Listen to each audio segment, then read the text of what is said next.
The National Agricultural Research Center of Jordan, under the EcoFuture Prima project, organized a 3-day workshop from the 16th to the 18th of September 2025 to present the strategic plan to address desertification in the Jordan Valley.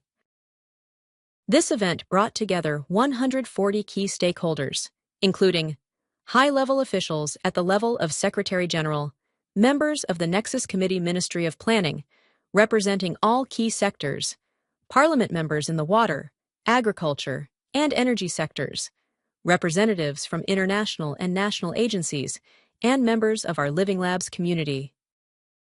The workshop represents a crucial step towards sustainable WEFE Nexus solutions for the Jordan Valley. It introduces a new agricultural paradigm built on smart irrigation and water harvesting, soil regeneration through organic matter, circular economy approaches, and agroecological practices. Our shared goal is to shape an agricultural policy for the Jordan Valley that secures water, energy, and food security while protecting the environment and enhancing community well-being. The following segment features a presentation by Professor Nikolaidis that took place during the workshop. Ladies and gentlemen, good morning. It is a pleasure and a great honor to be here and present to you the work we have conducted as part of the EcoFuture Prima project in the Jordan Valley. I am presenting this work as coordinator of the EcoFuture project. However, the credits should be attributed to the many researchers that participate in the project from the National Agricultural Research Center, iGreens, and from Palestine, Damour, and House for Water and Environment, as well my colleagues and students from the Technical University of Crete. My presentation will be divided in 3 parts. First, I will present to you the current status of the WEFE Nexus in the Jordan Valley. Then, the process we followed to prepare the strategic plan and the resulting program of measures, and finally, I will provide examples of the impact the program of measures will have in securing resources and improving the environment. The main objective of the EcoFuture project is to develop a strategic plan to combat desertification in the Jordan Valley while we address in a synergistic way the WEFE nexus and the social cohesion of the people in the Jordan Valley. EcoFuture aims to propose measures that will promote water, energy, and food security while ensuring ecosystem sustainability. These measures will also help mitigate the impacts of climate change. Desertification is not caused only by water shortages and climate change, but also by the way we cultivate the land and the soil. The Jordan Valley has been cultivated for millennia, and it has been the food basket for the region. However, the signs of overcultivation and degradation are clear. Data from the past 40 years from 2 meteorological stations in the Jordan Valley, North Gore and South Gore, for precipitation and temperature show 11 to 33% reduction in precipitation and 1.9 degrees Celsius increase in temperature. The impacts of climate change have already been felt in the Jordan Valley. But let's analyze the determinants of water scarcity for Jordan in the Jordan Valley. Early in the EcoFuture project, we conducted a mapping of the WEFE resources in Jordan Valley.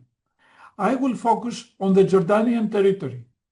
The drinking water supply is about 24 million cubic meters per year, and the irrigation water supply 206 million cubic meters per year for a total of 230 million cubic meters per year. This amount represents 56% of the total water supply in Jordan Valley. The irrigation water is 621 cubic meters per dönum, and the drinking water rate 248 liters per capita per day. Here we need to consider that losses in the irrigation and drinking water networks are estimated to be of the order of 40%. Let's keep these numbers in mind. We simulated the hydrology of the Jordan Valley, both in Jordan and Palestine, from Lake Tiberias to the Dead Sea, from 1980 to 2021 to determine the hydrologic budget of the area. The annual average precipitation was 290 millimeters, which corresponds to 1,225 million cubic meters of water per year, while the annual evapotranspiration is 719 million cubic meters per year. Therefore, the available water for the area is the difference, 423 million cubic meters per year, 104 of which is the average annual runoff to the Dead Sea, and the rest, 319 million cubic meters per year, the groundwater recharge. In other words, 65% of precipitation becomes evapotranspiration, and the rest infiltration and runoff. The pumping volumes amount to 146 million cubic meters per year, with the unknown to be the pumping in the occupied part, Area C, of the West Bank in Palestine. Of course, these numbers represent the average conditions. The available water for the wettest year of the simulation period is 689 million cubic meters per year, while for the driest it is minus 64 million cubic meters per year, meaning that we are drawing down the groundwater reserves. We have also conducted water allocation modeling for the area.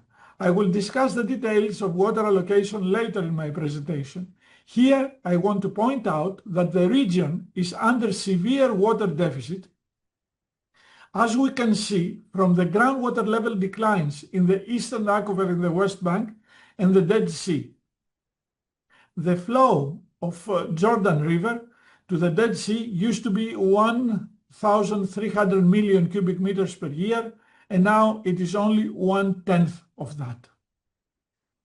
This is a serious problem, the solution of which requires close collaboration of all the nations in the Jordan River Basin. Unfortunately, the geopolitical situation has not been conducive to such collaboration. Now let's look at agricultural production. The soil in the Jordan Valley has high salinity levels and the organic matter is depleted. In addition, the environmental impacts of agricultural practices can be seen in the high nitrate and organics concentration in surface and groundwater. The impact of soil degradation can also be seen in the yield of the produce if we compare it to maximum yields from other areas. The fertility of the soil has been diminished severely. The Jordan Valley is in urgent need to restore soil fertility if we are to support the well-being of the local people.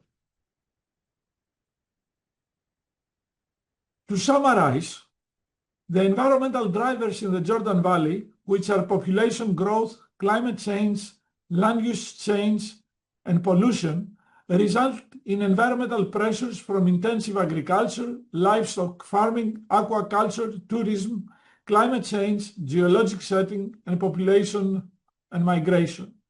These pressures have generated significant impacts: surface water flow decline, groundwater depletion, soil degradation, high salinity, erosion and suspended sediments, pollution from wastewater, agriculture and aquaculture, and loss of biodiversity.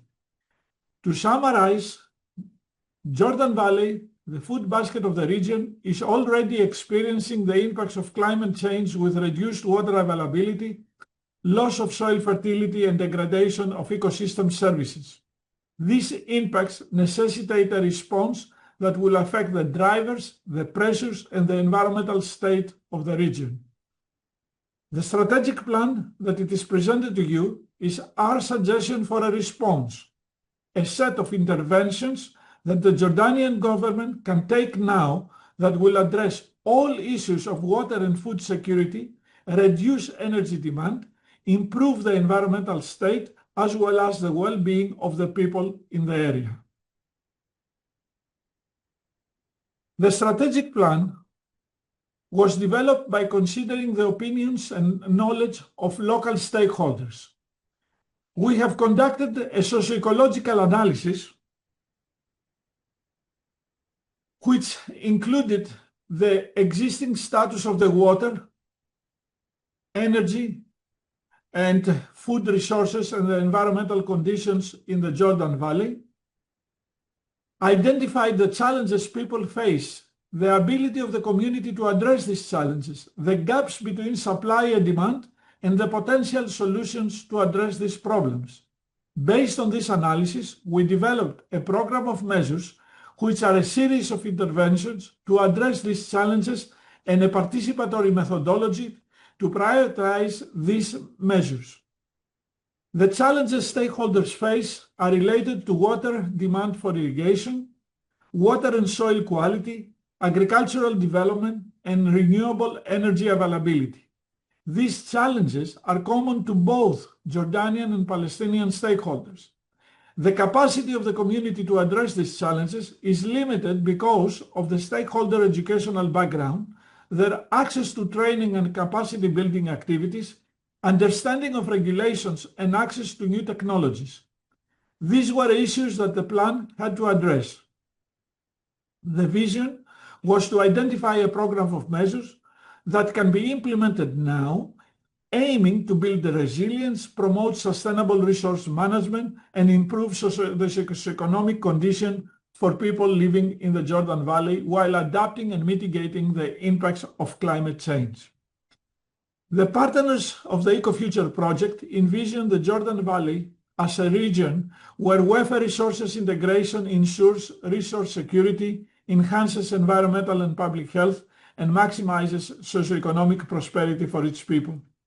Even though welfare resources integration is the utmost objective of the EcoFuture project, given the current geopolitical conflict in the region, it was necessary to develop an adaptation plan that each country will be able to implement independently. The plan has three interrelated strategic goals: resource security, environmental sustainability, socioeconomic prosperity, and it outlines a clear, actionable path forward. It presents a portfolio of priority interventions co-developed with Jordanian and Palestinian stakeholders. The measures were divided into measures that support water, energy and food security, ecosystem sustainability, and horizontal measures that deal with education and research and development interventions. The list of measures represent actions that both Jordan and Palestine can implement now. Water security measures span from technology-driven water loss reduction and efficient irrigation practices to rainwater harvesting, groundwater desalination, and advanced wastewater treatment. Energy security is addressed through the adoption of solar technologies, efficient energy practices in agriculture, and biomass utilization. Food security focuses on agroecological practices such as no-tilling, permaculture, and soil carbon enrichment. Ecosystem sustainability measures include actions such as integrating non-productive landscape elements, phytoremediation, buffer strip establishment, conservation fencing, and wetland restoration. Additional horizontal measures highlight the importance of education and research and demonstration projects as cross-cutting enablers. The categorization facilitates a comprehensive understanding of synergistic actions to address interconnected sustainability challenges in an integrated and systemic manner. The plan proposes a shift away from the prevailing resource-intensive agricultural paradigm. It adopts an alternative paradigm that seeks to work with natural processes to restore and maintain ecological functions, close resource loops, reduce demand, and support low-impact, high-energy solutions. A structured participatory methodology was applied to identify, assess, and bundle welfare nexus measures suitable for the Jordan Valley. In the initial phase of the framework, we established a foundation of shared understanding with local stakeholders and identified the priorities. Building on this knowledge, the second phase focused on strategic co-design, integrated multi-criteria decision analysis, and bundling of measures as complementary approaches to support the strategic planning process. 14 criteria were identified and were grouped into 4 categories: criteria that address key challenges and environmental sustainability, social equity, community empowerment and well-being, economic benefit and affordability, and implementation feasibility and operational sustainability. A central component of this process was the Transnational Living Lab workshop held in last April at the Dead Sea. The workshop brought together over 40 stakeholders from Jordan and Palestine, including policymakers, farmers, researchers, technical experts, and civil society representatives, to collaboratively assess and prioritize these interventions. The stakeholders reviewed and refined the list of measures and assessment criteria, assigned weights to the criteria based on their preferences, and validated or adjusted the performance assessment of each measure.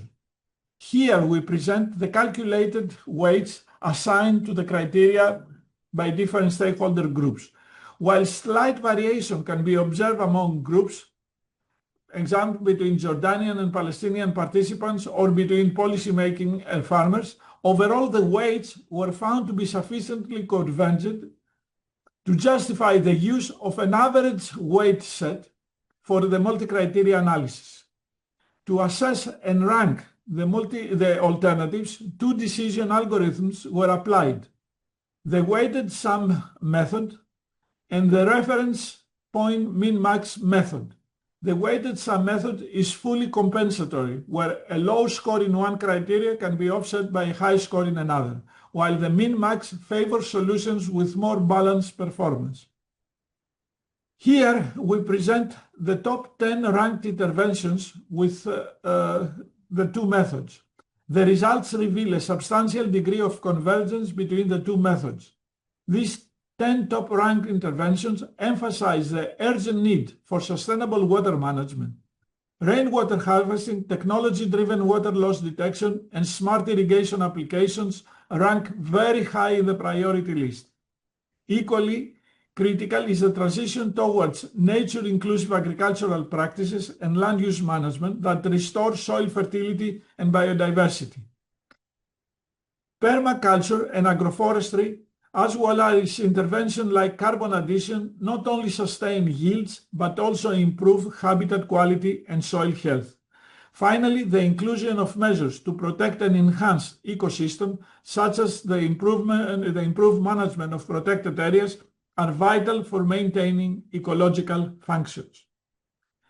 A further innovation in the methodology that we followed was the strategic bundling and prioritized measures into coherent implementation packages, examples of which are presented here.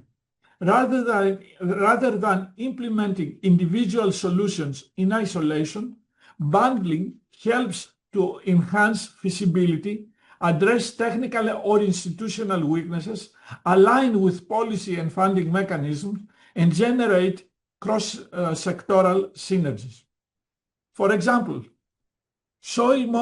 bundling soil moisture monitoring technologies with rainwater harvesting, smart irrigation tools, water loss infrastructure repair, and improving pressure in irrigation system improves the overall water use efficiency and technical coherence. Similarly, pairing permaculture practices with agrivoltaic and organic fertilizer production promotes climate-smart agriculture while increasing market access and the farmers' income and energy resilience. The performance of each bundle is illustrated in these figures using radar charts that visualize performance across the 14 decision criteria. Using interventions in bundles, we can improve the performance for most of the criteria and thus overcome the limitation of the individual measure. Now, let me give you a few examples of how these measures can improve the water, energy, and food security, as well as ensure ecosystem sustainability. As part of the EcoFuture project, NARC has conducted a pilot demonstration of 6 greenhouses planted with tomatoes that included water harvesting from plastic houses, irrigation using a groundwater desalination unit, PV energy supply, smart irrigation, soil fertility improvement, and organic matter addition. A YouTube video has been developed that shows the whole experimental design. The results were very encouraging. Smart irrigation technology was able to reduce water use by about 30 to 50%. Since the recommended irrigation rate for plastic house tomatoes is 400 cubic meters per dунum, smart irrigation can reduce this rate to less than 300 cubic meters per dунum. In addition, the pilot harvested 135 cubic meters of water in 3 rainfall events with an efficiency of 70%. This is very important because there are 75,000 plastic houses in the Jordan Valley. If they are all used for water harvesting, and if we assume 290 millimeters of annual rainfall with 70% efficiency in harvesting the rain, we would be able to harvest more than 6 million cubic meters of water per year. Similar results have been obtained in irrigation experiment in Crete, Greece. The irrigation rate for both field and greenhouse tomatoes was less than 250 cubic meters per dунum. Also, the irrigation rate of an avocado plantation was 100 to 190 cubic meters per dунum in a typical wet year, and during dry years 300 to 370 cubic meters per dунum, depending on the extent of the drought. The high variability in the wet years is due to differences of the duration in irrigation season. Finally, we need to remember that for every 1% increase in organic matter, we have 23 cubic meters per dунum of additional available soil moisture, and we can delay in this way the onset of irrigation season and reduce the amount of irrigation. In other words, we are proposing 3 measures to increase water security in the Jordan Valley. Water harvesting from plastic houses can generate an additional 6 million cubic meters per year, which can help decrease the soil salinity of the plastic houses. Increase of soil organic matter by 1% can potentially save another 7 million cubic meters of water per year, and smart irrigation can reduce water consumption by 30 to 50%. If these 3 measures are adopted, then irrigation needs in Jordan Valley can be satisfied with the blended wastewater only, increasing in this way water security. Now let's look at the fertility of the soil and the yield of tomatoes in the Jordanian experiment. The experiment had a control where traditional management took place, another where organic matter was added and was irrigated with harvested water, and a third where organic matter was added and was irrigated with desalinized water. By adding organic matter, we can increase the yield of tomatoes from 8.1 to 11.1 tons per dунum, which is very important for the livelihood of the farmers in the area. Now, if we compare it with the yields from other experiments in Crete, where we added biochar, compost, or manure in soil, with higher soil organic matter, we can get yields of the order of 14 and almost 20 tons per dунum.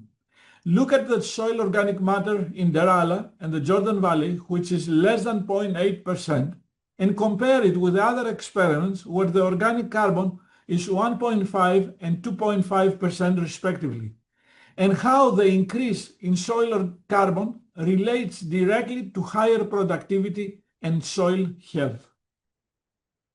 Finally, we calculated the nutrient demand, the NPK nutrient demand from agriculture, and compared it with the nutrient supply produced by organic byproducts.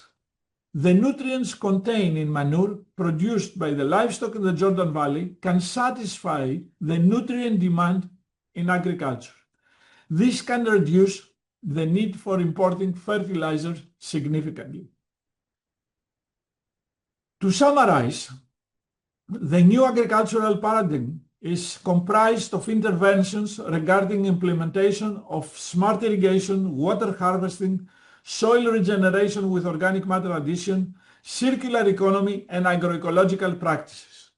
The benefits of this shift will materialize in water security, increased agricultural production, no fertilizer imports, reduce energy consumption, reduce environmental impacts, improve the financial viability of the farmers.